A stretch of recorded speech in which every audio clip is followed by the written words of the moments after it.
You checking in with Mike Williams from the LA Chargers, and you're tuning into Chargers Unleashed. Welcome to another edition of Chargers Unleashed. Jake Hefner and Dan Wolkenstein here with you from the LAFB Network. Today's show, of course, is being brought to you by BetOnline, Charger Bowl Family, and Rock Solid Sports Memorabilia. If this is your first time tuning into the show, make sure to hit that like and subscribe button on YouTube. You can also follow us on Facebook, Twitter, Instagram, Spotify, and Apple Podcasts. Dan Wolkenstein. As we said earlier this week, we had a spotlight piece, so to speak, that we were going to be doing on a one J.C. Jackson this week. And Dan, this idea actually came from you. And I loved this idea when we were talking about this off air, as far as just, concept ideas to throw out pieces. And then, of course, we, as if the timing couldn't have been any more perfect, we get the return of J.C. Jackson earlier this week in mandatory minicamp. A slew of quotes that just give you some insight as far as what he's been, how his rehab's been going during the offseason, what he's been doing, how hard he's been working to get back to the field. And so this is a great time for this piece. So I love this idea, Dan. And this is going to be a good conversation because I think all things considered, with what we're going to break down here, along with the motivation that J.C. Jackson has to coming into this season, I mean, if you're not rooting for this guy enough already, it might make you root for him just a little bit more. Yeah. The return of J.C. Jackson could arguably end up being the biggest storyline of the entire 2023 offseason for the Los Angeles Chargers. Yes, the re-signing of Trey Pipkins was big. Yes, the bringing in of Quentin Johnston and adding more speed to this offense and securing the depth of this team and all that jazz. It's all huge. I don't think there's anything bigger than the impact of J.C. Jackson returning to form as Mr. INT and returning from the injury that he did in less than 8 months' time, which we're going to get into. So we're going to get into kind of the micro and macros of this. We're going to kind of get into the impact that it has not only on the secondary, but on the roster, on the formation, on the mindset, on free agency, and on roster construction moving forward after the season, and just how crucial it is to the overall success of this team. The return of J.C. Jackson is huge. And honestly, there are countless reasons for that, which we're going to try to get into a bunch of them now. Jake, before we get into that, over or under? I'm going to go crazy. Over, under, let's go 6. So I'll go 6.5. Over, under 6.5 for cornerbacks on the 53-man roster. Okay. I thought you were going to start predicting interception numbers. I wasn't going to go that far yet. The last time that I remember somebody doing this was a one Antonio Cromartie after he came off of his 10 interception season, saying that he was going to get 12 the next season. And then how many did he get? It wasn't 12. Let's just keep it at that. 12. So I've never been big into trying to predict how many interceptions one person is going to get in a single season anymore. But over under 6.5 DBs or corners that were corners. Michael Davis, J.C. Jackson. I literally almost said it. Michael Davis, J.C. Jackson, Asante Samuel Jr., Jasir Taylor. You'll probably keep Deane Leonard, obviously, for special teams purposes. The big X factor is Keeman Hall could work his way into there. Then you have the other undrafted free agents that you drafted this year. God, 50. Just even saying that one position just makes me like, I extrapolated that in my head for a second just to say, like, God, the 53-man cut down is going to be a bitch. But I'm going to say it's under 6.5. I don't think they're going to have. I don't think they can keep more than 7 corners. No way. Okay. It's probably the most likely answer is going to be under at 6, but there's a chance. Yes, and I think there might be some like small language, like fine print of someone who they consider just like a DB, a Mark Webb, for example. Hybrid safety cornerback, can play safety or the slot. Maybe, who knows? But before that, yes, before that, want to remind everybody that BetOnline remains your number one source for all of your betting needs this season. Always the fastest and easiest way to get all of your betting info, including live betting options and your favorite casino and card games available to play right from your very own home. All you have to do is go over to the website betonline.ag and use your mobile device to join. Be sure to use that promo code BELIEVE, that's BLEAV, to receive your 50% welcome bonus with your first deposit.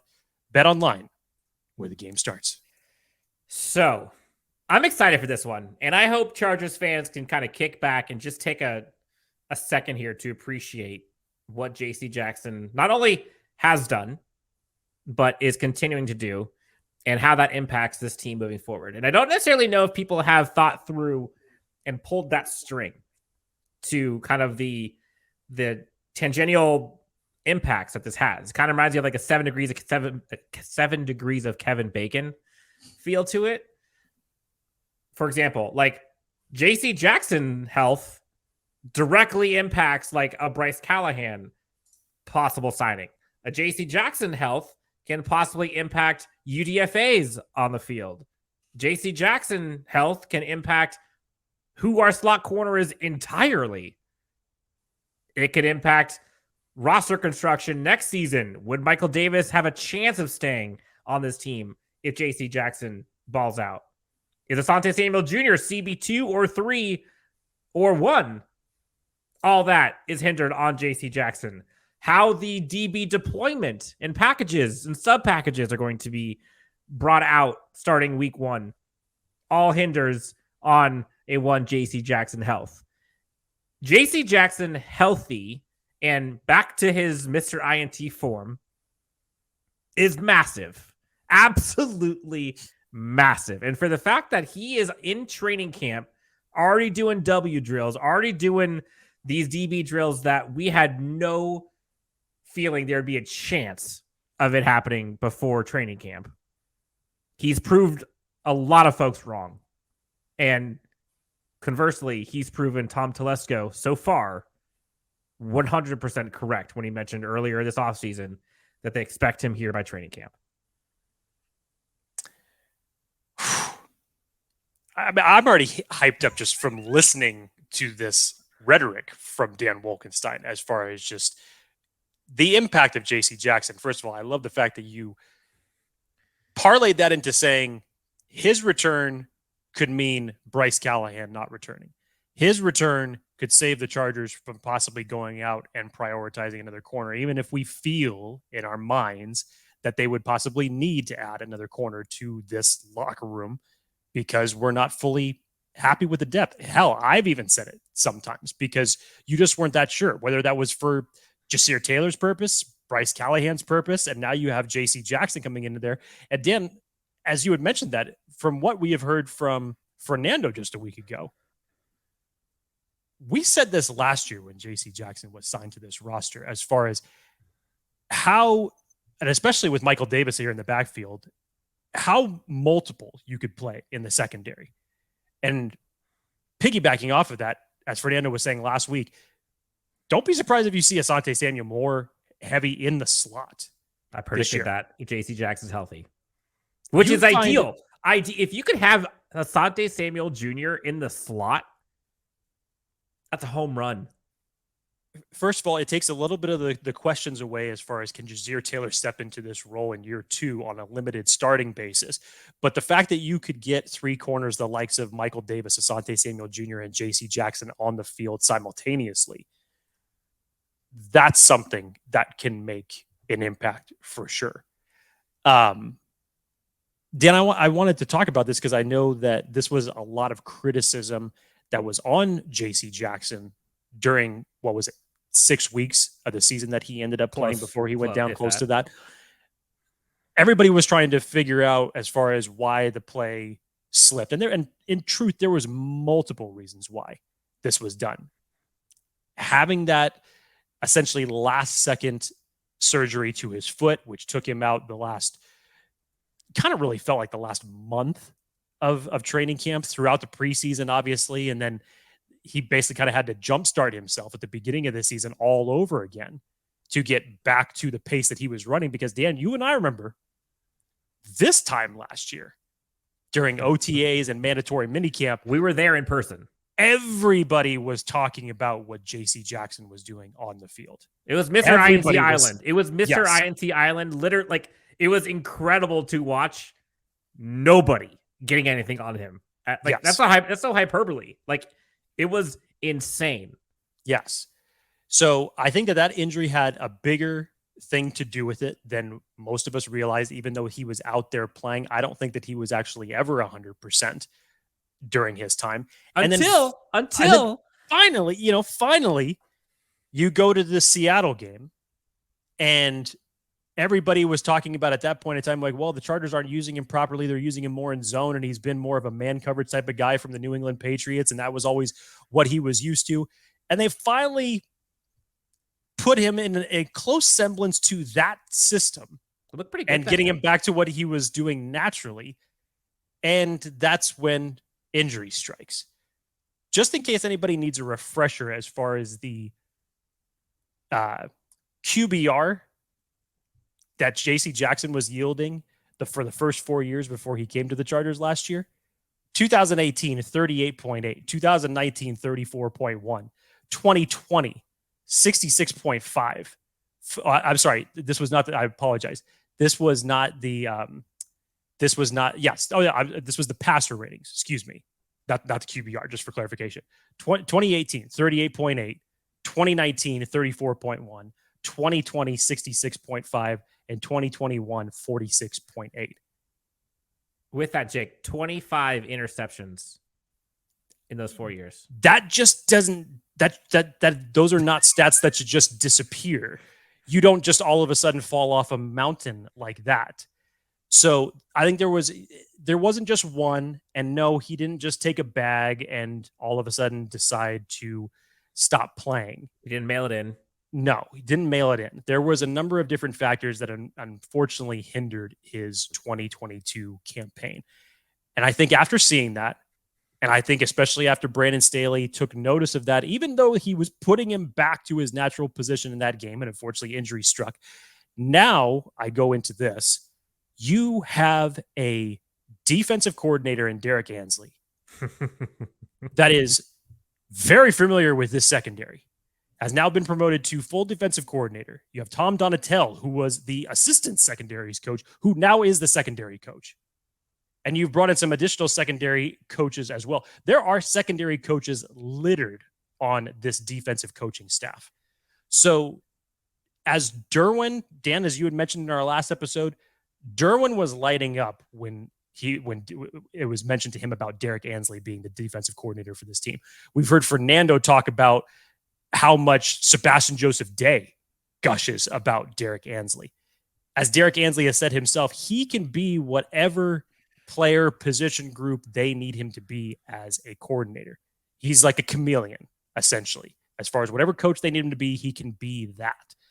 So it's hard for me to believe that after all of this work that J.C. Jackson has been doing in his rehab, through his comments, this chip on his shoulder that he is coming back, that he feels the need to prove something to himself and to his players that he could still be that guy. It's hard for me to believe that he's not going to be able to get back to a semblance of what he was as a New England Patriot. So injury strikes. October, I think it was 23rd, 24th, roughly. And it was, crickets. Awful. Internally, externally, pundits, nationally, like everything. It was as bad as it could possibly be. Fast forward. You start to see glimpses of J.C. Jackson in the weight room. You start to see him, doing some leg work on the bike, doing some weights. Then he's running on the treadmill. And all of this, we're saying, wow, like this is kind of early. This is kind of weird. Like I'm not going to get my hopes up, but damn, like good for him. And you see the dedication and the grind and that dog you hear a lot of people talking about. And he's been praised of this all offseason by everyone. It's been well documented how he has been in the room at the facility almost every day. And he has had no offseason because of this injury. And he has been busting his ass off to get going. You talk about like, oh, did he just mail it in after he got the bag? Clearly not. And you talk about chip on your shoulder, talk about motivation, talk about trying to prove doubters wrong, talk about trying to earn your worth, earn your job. JC Jackson is doing that on one leg for the last 7 months, trying to get his ass back in camp for this moment. And it's incredible to now see him at camp, him now talking about him not being 100% quite there. He wouldn't put a percentage on it, but he said, quote, I'm getting there. I'm almost to where I want to be. And quote, I'm right on track. And you start hearing him talk about wanting to be ready for week 1. Talk about wanting to pick off Mac Jones for his redemption of the Patriots for letting him go. Wanting to talk about like proving to himself and to others he's still Mr. INT.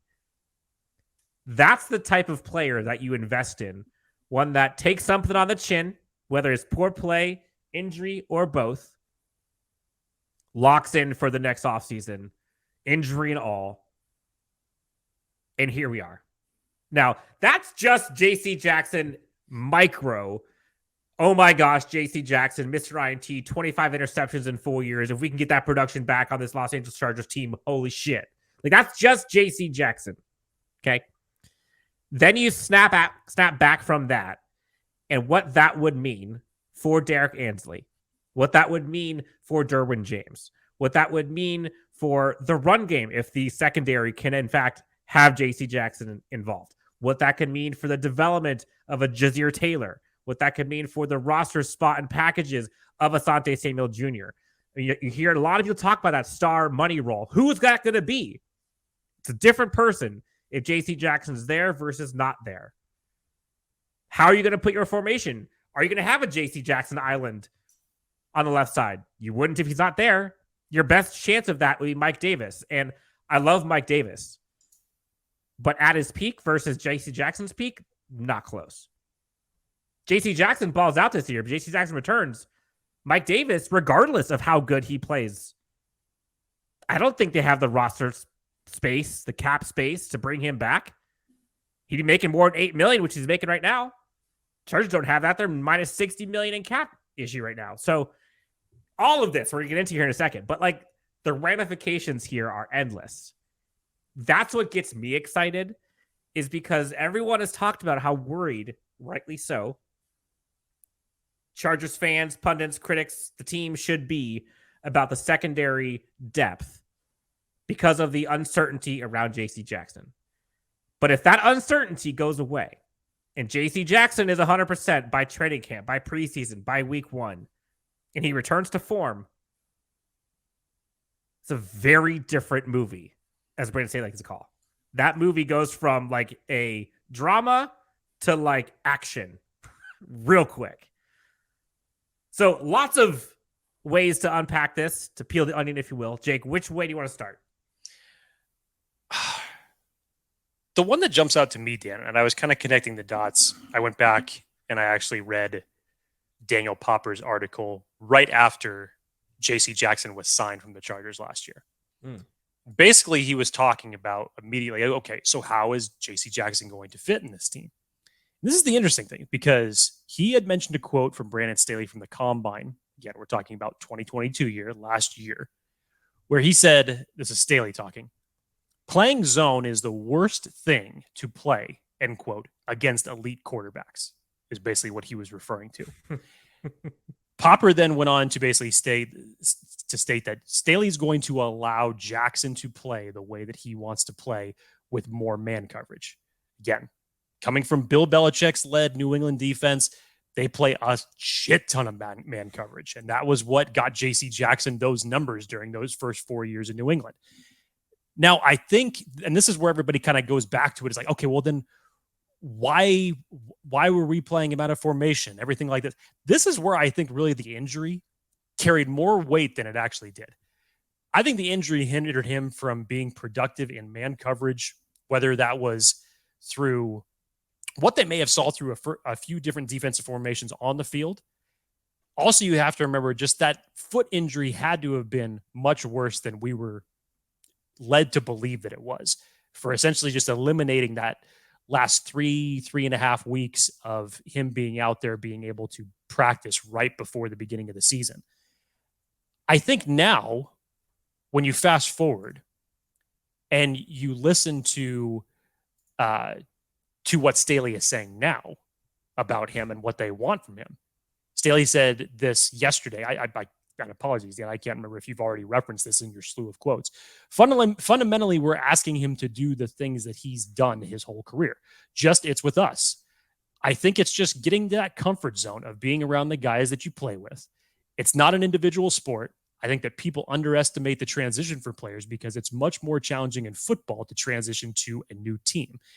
That was one quote. Obviously, that always is a lot as it relates to any player transitioning to a new team. There always is a little bit of a transition period. Then he goes on to say this. I think you've seen it with quarterbacks that have transitioned to new teams. He is that player that we signed. We know that. I'm confident that in training camp, once he gets to working with his teammates, that he'll be able to showcase the real player that he is. So I think which we saw last year, like in spurts during training camp. Yes, during training camp, yes. So I think Staley had this whole plan that he knew exactly who J.C. Jackson was coming to last year, and that mysterious foot injury, having to go in for that very, very random surgery to take off the little bone spurt that was on, the front part of his foot.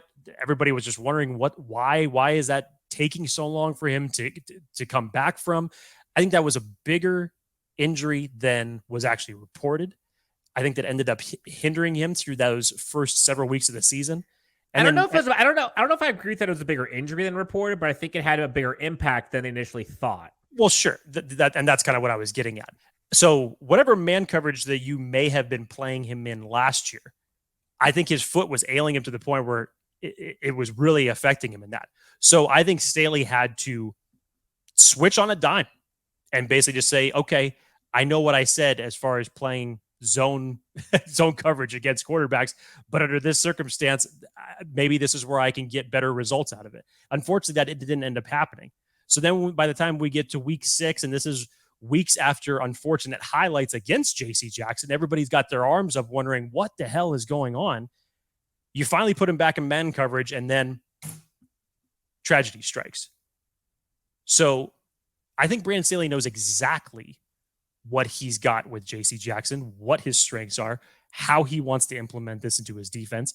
And I say again, I even will go as far as to say it may even be a bigger point of emphasis for the fact that Derrick Ansley as his defensive coordinator, I think is going to be such a huge help in getting J.C. Jackson back to where he needs to be. It cannot be overstated, like the difference of what the secondary would look like with J.C. Jackson healthy. So last year, let's just look at an example. Last year, J.C. Jackson not there. End of the season, you had Asante Samuel Jr., Mike Davis, Bryce Callahan. Those are your 3. Bryce Callahan being a slot. But J.C. Jackson now in limbo now. Let's just take him out of the equation right now. You have Asante Samuel Jr., Mike Davis, CB1, CB2, flip-flop, interchange, whatever you want. Jazir Taylor is now currently your star, kind of your slot corner. Jazir Taylor versus Asante Samuel Jr. as your starting slot corner. Very different. Jazir Taylor being your backup, like he was last year, slot corner, a lot less pressure, a lot less risk than Asante Samuel Jr. being your slot corner. And to be honest, Asante Samuel Jr. in the slot as CB3 with J.C. Jackson and Mike Davis out on the islands on each side, that's ideal. And that is the formation that this Chargers team was looking for when they signed J.C. Jackson. Without that, Jazir Taylor is not like, that's not who they wanted to be the starting CB3 this year. But it may have to be forced to be that way, or maybe a Bryce Callahan or someone else comes in. If that can come to fruition, it's a whole different ballgame. Not just from a depth perspective, Dan, but and we kind of touched on this a little bit last year when J.C. Jackson was signed, as far as making this secondary more multiple as far as creative things that you can do. So if that is your starting 3, Michael Davis, Asante Samuel Jr., and J.C. Jackson, And even as you said, Jasir Taylor would be relegated to quote unquote backup role. Or CD4, or he can even go CD4. outside as a backup. Yeah. But I personally don't think that he's going to be as much of a backup as you would say just from saying that. Agreed. I agree. I think that they will find plenty of playing time for him in the slot. As Fernando was saying, they've got him in OTAs and minicamp now playing on the outside, even for a guy his size. So just think of this, not just from a depth perspective of what a return from JC Jackson does, but think about all the different type of combinations from a DB standpoint that you could possibly run with having somebody like that added to this roster. Or aggressiveness. You know, they talk about wanting to get ball hawks and wanting dogs on this team. When JC Jackson's healthy, he's a definition of a ball hawk. And you compare that to either Mike Davis or Asante Samuel Jr., but probably more Mike Davis. Mike Davis is not nearly the ball hawk as Asante Samuel Jr. and JC Jackson are known to be. Again, Asante Samuel Jr. had 3 interceptions in the playoff game. Mike Davis still is a pretty dang good lockdown corner, but I wouldn't say takeaways are his claim to fame. It is for JC Jackson, Asante Samuel Jr., Derwin James, Khalil Mack, Eric Kendricks, Joey Bosa. All of those guys, you could argue, are ball hawks. Every single one of them. And that JC Jackson changes the ball hawk mentality in the secondary. Without JC Jackson, Derwin James is way up front. Kind of your safety valve for everything. Can't be the ball hawk.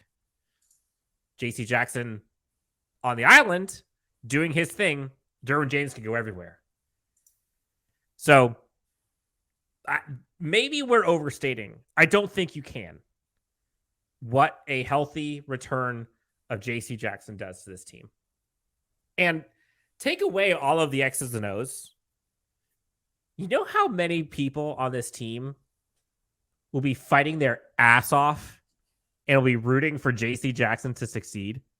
And what that storyline would mean to him, to the team, to the league. It's simply unprecedented what we've seen with JC Jackson's injury and his return. What that would mean for Brandon Staley, for this Chargers organization, for Tom Telesco. Like, there are so many ripple effects of JC Jackson returning to form. It's damn exciting, man. And I hope Chargers fans can appreciate, regardless of what happens moving forward, stop and appreciate the effort, the work, the drive, the motivation, and the consistency to push through the hell that JC Jackson had gone through. And for him now to be this close to being on the other side of it, it gives you chills, man. Like, it does. At least it gives me chills, because as man to man, human to human, that shit's hard. It's so easy for someone to just pack it in when times get tough. And for him to overcome those odds, like, that's, like you said, we've said it many times, just tip your cap. Like, good on you, man.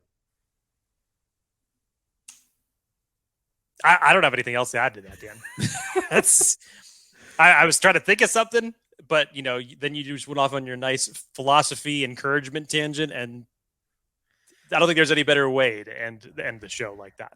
So that's JC Jackson and the return of JC Jackson and the impact it has on and off the field as a human, as a player, as a teammate. Exciting times. We'll see. Again, I believe he has a doctor's appointment and a check-in with his doctor on this coming Monday. Yes. And he could be cleared as early as Monday. Again, no promises. But even when Brandon Staley talked about it today, when you mentioned how he's expecting us to see him back at training camp and proving the player that he is, everybody is expecting JC Jackson to be there for training camp. And Jake, I remember vividly when we heard Tom Telesco say that, you and I both were like, what? There's no way. Twitter just kind of exploded with the eye emojis. Like, wait, what? What are you talking about? People thought this was possibly career ending. And to go from career ending to be ready in less than 8 months, something to watch. So, JC Jackson, the return of Mr. INT. Will it happen? How quickly will it take form? We'll see. But for now, the arc, the storylines are aplenty for a one JC Jackson in this Chargers secondary. If you have not already done so, please, we have a giveaway going on right now. You can get a one Quentin Johnston jersey, navy blue. If you go to our Twitter handle, LAC_Unleashed, we have it pinned. All you got to do is go hit the subscribe and follow on Twitter and on YouTube, and reply in the Twitter comments with a screenshot of your subscription, and you can be entered to win a Navy Quentin Johnston jersey. Best of luck. For Jake Hefner, you can find him at Jake D. Hefner, myself at Dan W. Sports. Guys, gals, thanks so much for tuning in to Chargers Unleashed. We'll talk to you next time on Chargers Unleashed.